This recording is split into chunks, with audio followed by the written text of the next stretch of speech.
आज आप सबके एक मन में एक प्रश्न आया होगा कि आज हम हिंदू सम्मेलन में तो आए हैं, क्या पहले भी ऐसे हिंदू सम्मेलन होते थे? बच्चे सोच रहे होंगे पहले भी ऐसे होते होंगे, लेकिन आज थोड़ा सा आप सबने बातों को थोड़ा सुनकर जाना है। राष्ट्रीय स्वयंसेवक संघ 1925 में शुरू हुआ, जब देश गुलाम था। डॉक्टर हेडगेवार के मन में विचार आया कि हिंदू समाज गुलाम क्यों हुआ, भारत गुलाम क्यों हुआ? क्योंकि भारत लगभग 1000 साल गुलाम रहा। वो किनके गुलाम रहा? 800 साल लगभग मुगल कालों के गुलाम रहा और 200 साल अंग्रेजों के गुलाम रहा। ऐसा गुलाम रहने के बावजूद भी आज डोडा के असर के अंदर इतना बड़ा हिंदू सम्मेलन हो रहा है। पूरे भारतवर्ष के अंदर, पूरे विश्व के अंदर आज भारत की जय जयकार हो रही है। आप इसके पीछे क्या मानते हो? इसके पीछे केवल एक ही शक्ति है, वो है हिंदू समाज की शक्ति। जब हिंदू समाज संगठित हुआ, उन सब के कारण से ये सब चीजें संभव हो पाई है। डॉक्टर हेडगेवार जी ने मन में विचार किया था कि आज मैं हिंदू समाज को इकट्ठा करूंगा।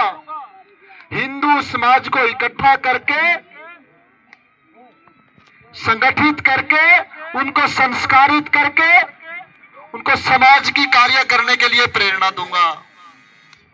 आप थोड़ी मन में कल्पना करके देखिए, आज से 70 साल पहले डोडा में क्या होता होगा, 100 साल पहले क्या होता होगा। ये देश 1000 साल गुलाम रहा है। 1000 साल की गुलामी सहते सहते हमारे बुजुर्गों ने, हमारे पिताजी ने, हमारे दाताओं ने, हमारी माताओं ने कितनी पीड़ाएं सही होगी। आप थोड़ी मन में कल्पना कर सकते हो? मैं छोटे बच्चों से एक विशेष आग्रह करता हूं, आज जाके कभी पूछिए डोडा किस्तौड़ बदरवा में क्या नहीं होता होगा। यहां थोड़ा प्रभाव कम था, क्योंकि यहां पर हिंदू समाज संगठित भी था और जायता भी था। आज से 35 साल पहले जाके देखिए, यहाँ के बुजुर्ग बैठे हैं। अभी मैं महात्मा जी के साथ बात कर रहा था, क्या नहीं होता होगा। आतंकवाद के समय में चाहे चापनाड़ी कांड हो, चाहे कुल्हाड़ कांड हो, अब 5 तारीख को बरसाला में एक कार्यक्रम होने वाला है, चाहे बरसाला कांड हो। हमारे हिंदू समाज ने कितनी आहुति दी है इस धर्म को बचाने के लिए, इस देश को बचाने के लिए, इस डोडा को बचाने के लिए। बच्चियों, आप थोड़ी कल्पना करके देखिए, आज से 30 साल पहले, 40 साल पहले यहाँ पर कुछ लोगों की टोलियां घूमती थी पहाड़ों के अंदर, आसपास के क्षेत्र के अंदर। वो टोलियां क्या होती थी? वो टोलियां जाती थी रात को 1-1 बजे, 2 बजे जाती थी किसी के घर पे। वो नोक करती थी। वो नोक करके क्या बोलते थे? कुछ न कुछ होने वाला है, यहाँ पर कोई घटना होने वाली है। गांव का बुजुर्ग क्या करता था?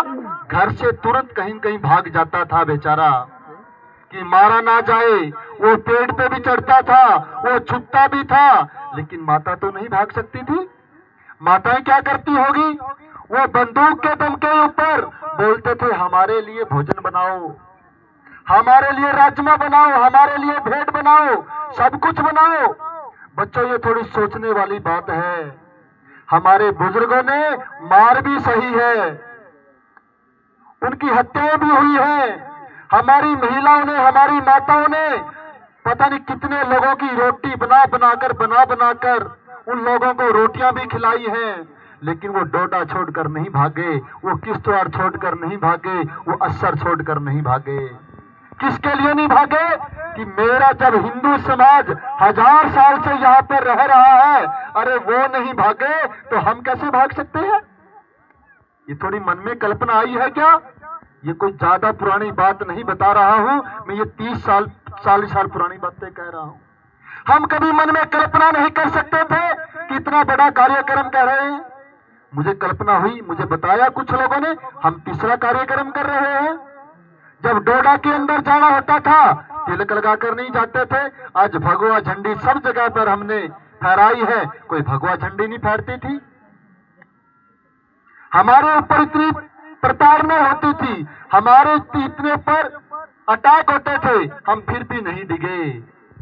क्यों नहीं डिगे? हमारे महापुरुष कितने बलशाली होते होंगे, हमारे ऋषि मुनि कितने प्रखर होते होंगे। उन्होंने कहा था, जब भगवान राम जी ने लंका पर विजय प्राप्त की थी तो लक्ष्मण ने कहा था, भाई साहब ये तो सोने की लंका है, मैं तो यहीं पर रहूंगा। भगवान राम ने कहा था लक्ष्मण जी को, अरे जननी जन्म भूमि स्वर्ग से महान है। ऐसे ही हमारे बुजुर्गों ने भी कहा होगा कि हम भले ही यहाँ पर मार भी सहेंगे, हमारी महिलाएं रोटी भी बनाएंगी, सब कुछ भी करेंगी, लेकिन ढोटा छोड़कर नहीं भागेंगे। वो भाग सकते थे, बिल्कुल भाग सकते थे, लेकिन वो अडिग रहे। उन्होंने सब चीज की प्रताड़ना महसूस की।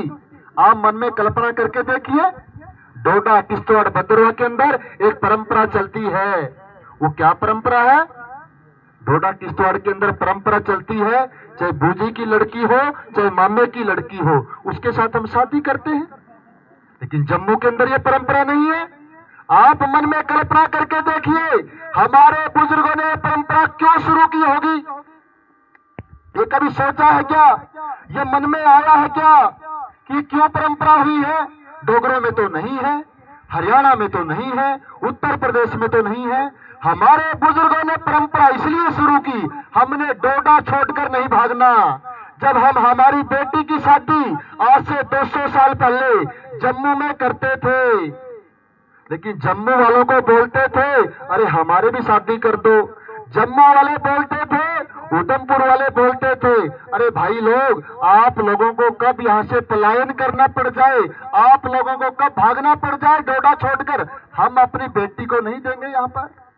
हमारे बुजुर्गों ने कहा, 200 साल पुरानी बात कह रहा हूं मैं ये। हमारे बुजुर्गों ने कहा, ऐसा तो हमारी हिंदू बेटी यहाँ पर कम हो जाएगी, हिंदू जनसंख्या कम हो जाएगी, तो क्या करना पड़ेगा? पूरा गांव बैठा, पूरा डोडा बैठा, पूरा किश्तवाड़ बैठा, उन्होंने योजना बनाई, क्यों ना हम ऐसी परंपरा शुरू कर लें। किसके लिए? अपने डोडा के लिए। किसके लिए? अपनी मातृभूमि के लिए। क्या? जननी जन्म भूमि स्वर्ग से महान है, इसके वास्ते ये तन है, मन है और प्राण है। हमारे बुजुर्गों ने परंपरा चलाई, किस लिए चलाई? हिंदू समाज संगठित रहे, हिंदू समाज संगठित रहे। उन्होंने कहा कि जाओ, आप लोग हमें लड़की नहीं दोगे, लेकिन हम भी आप लोगों को लड़की नहीं देंगे। लेकिन अब तो परंपरा बदल चुकी है, हमने इस परंपरा पे नहीं जाना, लेकिन वो परंपरा बनी किस लिए? हिंदू समाज को संगठित करने के लिए। ऐसी बहुत सारी चीजें थी। यहाँ पर झटके की परंपरा चलती है, हरियाणा में नहीं चलती है, उत्तर प्रदेश में नहीं चलती है, डोडा किश्तवाड़ में क्यों चलती होगी? क्योंकि हम तो यहाँ पर भी बलि प्रथा देते हैं, डोडा में भी देते हैं, सब जगह देते हैं। लेकिन मैं कुछ गांव में गया, देशा के कुछ गांव में गया, मैं ठाठरी के कुछ गांव में गया, बहुत लोगों ने वहां पर हलाल खाना शुरू कर दिया। मैंने पूछा कि हलाल क्यों खाता है हिंदू समाज? कह रहे कि वो 50 रुपए सस्ता मिलता है और झटका 50 रुपए महंगा मिलता है। अरे मैंने कहा कि अपने दादाओं ने, अपने परदादाओं ने जो परंपरा चलाई थी, हम उसके तरफ अब ध्यान नहीं दे रहे क्या? ये परंपरा क्यों शुरू हुई होगी? मैं जा गया था ठाठरी के अंदर, बोंजुआ गांव के अंदर। बोंजुआ में जैसे त्रिशूल लगाते हैं, त्रिशूल लगाकर कुछ लोग, गांव वाले लोग परिक्रमा लगा रहे थे, जैसे उसके डांस नृत्य करते हैं, ऐसे कर रहे थे जैसे हम सब लोग करते हैं। त्रिशूल लगाते हैं और चारों तरफ से परिक्रमा करते हैं। तो परिक्रमा करने के बाद उन लोगों ने मेरे सामने 8 बेटों को काटा झटके से। मैंने कहा कि ये परंपरा क्यों लागू हुई? अब तो हमने शाकाहारी बनना चाहिए, ये बनना चाहिए। उन्होंने कहा कि जो मैं, एक बुजुर्ग मिला मुझे वहां पर, उस बुजुर्ग ने मुझे कहा कि भाई साहब, मेरी आयु 100 साल है, जैसे मेरी बुजुर्ग माता 100 साल की बैठी थी, अभी ऊपर भी आई थी।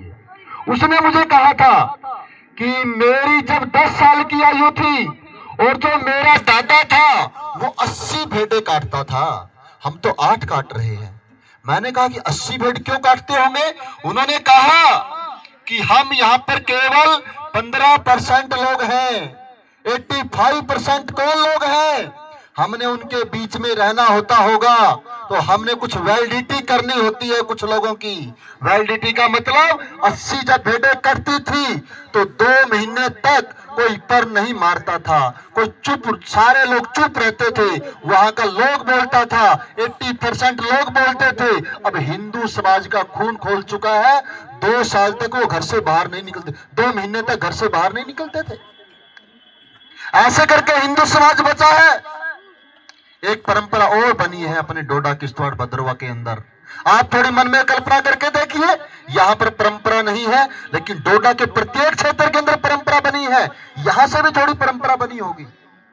हम गाय पालते हैं, गाय को माता कहते हैं, लेकिन जब गाय बच्चे को जन्म देती है हम 25 दिन दूध को नहीं पीते। ये ऐसा करते हैं ना सब लोग? क्यों करते हैं जी? ये मन में आई क्या कल्पना कभी? पूरे भारतवर्ष के अंदर, पूरे जम्मू के अंदर तीसरे दिन दूध पीना शुरू कर देते हैं। यहां क्यों ऐसा करते हैं हम लोग? मैं बताता हूं क्यों करते हैं। आपने मलान पीर का नाम सुना होगा, किश्तवाड़ में पीर का नाम सुना होगा, आसपास के पीर का नाम सुना होगा। क्या करते थे? 25 दिन का दूध इकट्ठा करके उसका मक्खन निकालते थे, मक्खन निकालने के बाद उसका घी निकालते थे। इस बात के अंदर ये परंपरा कम है, लेकिन भैंस के घी को आप भी वहां पर मलान में देने जाते थे। क्या बोलते थे? वहां पर हमने घी नहीं दिया, वहां पर हमने मक्खन नहीं दिया, हमारी माल मवेशी के खराब हो जाएगी। ऐसी परंपरा थी ना जी, ऐसे लोग मानते थे ना। क्यों मानते थे? पुरानी परंपरा उन लोगों ने चलाई क्योंकि हुकूमत किन लोगों की होती थी, 1000 साल तक हुकूमत किनकी थी? उन लोगों की थी। उन लोग कहते थे डोडा किश्तवाड़ भद्रवा के लोगों को 25 दिन तक कोई गाय का दूध नहीं पिएगा। दूध नहीं पिएगा तो क्या करना पड़ेगा? इकट्ठा करिए, इकट्ठा करके क्या करिए? उसका मक्खन निकालिए, घी निकालिए। यहाँ के लोगों ने तो परंपरा को तोड़ा, लेकिन डोडा किश्तवाड़, बाकी बरसाला के लोगों ने, देसा के लोगों ने, कास्तीगढ़ के लोगों ने क्या करते थे? सारा का सारा घी इकट्ठा करके 25 दिन का पीर पर देने जाते थे। जो वहां पर जमा नहीं करवाता था घी को, उसके माल मवेशी के ऊपर अटैक होते थे। परंपरा बन गई, जो घी जमा नहीं कराएगा उसका माल मवेशी के अंदर गड़बड़ हो जाएगी। लेकिन आज हमने सोचना पड़ेगा, वहां पर जाते हैं, किस लिए जाते हैं? मन्नत मांगने के लिए। यहां से भी कुछ लोग जाते होंगे, मुझे बाबूजी ने बताया है कि यहां से 100 रुपए हम भी भेजते हैं। यहाँ पर मुर्गा भी जाता है, वो लोग मुर्गे को हलाल करते हैं। किसके लिए? अरे हम घी देने जाते हैं, कोई हमारा पुजारी थोड़ी बैठा है वहां पर कि वो तिलक लगाकर बैठा है। वो कौन लोग बैठे हैं वहां पर? जो गाय को माता नहीं खाते हो, जो गाय का मांस खाते हो, वो हमारे गाय का घी हम वहां पर क्यों दे सकते हैं? कभी मन में कल्पना आई है क्या? कभी सोचा है क्या? ये सोचना पड़ेगा। आज हिंदू समाज को जगाना पड़ेगा। हम आज नहीं जागे तो अरे कब जागोगे? हम जातियों में बट चुके। जातियों में, जाति पे के ऊपर गर्व होना चाहिए, इसमें कोई डर नहीं, लेकिन जातिवाद नहीं होना चाहिए। ये राजपूत समाज है, ये पंडित जी है, ये कुम्हार है, ये भगत है। अरे भगवान ने सारी सृष्टि को एक बनाया है। हम डॉक्टर के पास जाते हैं, डॉक्टर के पास दवाई लेने जाते हैं। जब खून की जरूरत होती है तब हम डॉक्टर को बोलते हैं क्या? मुझे खून की जरूरत है, मैं तो राजपूत हूँ, मुझे राजपूत का ही खून चाहिए। मैं तो पंडित हूँ, मुझे पंडित का ही खून चाहिए। हम उनको ऐसा बोलते हैं क्या? उनको नहीं बोलते। क्यों नहीं बोलते? तो वहां पर भी बोलना चाहिए। हम किसी भगत बिरादरी के साथ बैठकर भोजन करना चाहिए। लेकिन परंपरा क्या बन चुकी? गाय को दूर रखते हैं, कुत्ते को भी घर पे पालते, पालिए, अच्छी बात है कुत्ते को भी पालना, लेकिन जातियों में मत बंटिए। क्यों नहीं बंटिए? अरे धर्म से, छाती से ऊंची, धर्म से ऊंची कोई जाति नहीं होती और कंधों से ऊंची छाती नहीं होती। ये दीपक ही नहीं बचा, अरे जाति का क्या करोगे? और हिंदू धर्म ही नहीं बचा, अपनी जाति का क्या करोगे? कि जातिवाद से थोड़ा ऊपर उठिए, क्योंकि हमने सारे हिंदू समाज को इकट्ठा करना है। 5 उंगली भी बराबर नहीं है, लेकिन एक एक उंगली का, प्रत्येक उंगली का काम है। प्रत्येक उंगली कुछ न कुछ करती है। सारे हिंदू समाज को संगठित करते हैं, कुछ बल बनता है। अगर 2 उंगलियों को इकट्ठा कर देंगे, इसका बल नहीं बनता। सबको इकट्ठा करके एक संगठित करना पड़ेगा। सुनील चीफ साहब ने एक बात बताई थी लव जिहाद के ऊपर। अपने डोडा किश्तवाड़ के अंदर क्या परंपरा चली, लगभग 60 लड़कियां उन लोगों का शिकार बन चुकी। वो किस लिए बनी? आज की आधुनिकता के कारण, आज के फैशन के कारण। थोड़ा मेरा माताओं से और बुजुर्गों से एक विशेष निवेदन है, अपनी बहनों को बचाने का पहले एक तरीका होता था। परिवार के लोग बैठते थे, माता अपनी बच्चों के साथ बैठती थी, दादा बैठता था, पिता बैठता था और उनके साथ चर्चा करता था। किन लोगों के साथ बात करनी है, किन लोगों के साथ बात नहीं करनी। बाजार में जाओगे, किन बातों का ख्याल रखोगे। गांव की सुरक्षा गांव के हाथों में होती थी। कोई गांव में दूसरे